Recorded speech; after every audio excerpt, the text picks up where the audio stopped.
केंद्रीय मंत्री गजेंद्र सिंह शेखावत ने बुधवार को दिल्ली विधानसभा चुनाव में भारतीय जनता पार्टी की जीत और मौजूदा आम आदमी पार्टी को सत्ता से बेदखल करने का भरोसा जताया। केंद्रीय मंत्री ने जोधपुर में संवाददाताओं से कहा कि आज दिल्ली में अमावस्या के 10 साल पूरे हो जाएंगे। आज आखिरी दिन है, ये निर्णायक दिन है। मैं यहां खड़े होकर पूरी जिम्मेदारी के साथ आपसे पूछ रहा हूं, जैसा कि मैंने हरियाणा में चुनाव से पहले और महाराष्ट्र चुनाव में भी उसी स्थान पर खड़े होकर कहा था। और मैं आपको याद दिला रहा हूं, जब मैं हरियाणा के चुनाव के बाद आया था, लोगों ने झूठे आख्यानों पर लड़े गए चुनावों को खारिज कर दिया है।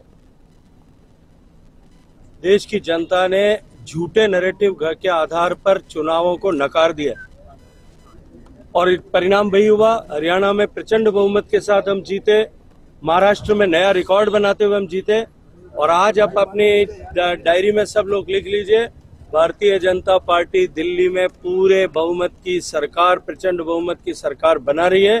बीजेपी आ रही है, डबल इंजन की सरकार आ रही है और आम आदमी पार्टी जा रही है, जिन पर पिछले 60-62 साल में 6 दशक में 55 साल तक राज करने वाली पार्टियों ने काम नहीं किया।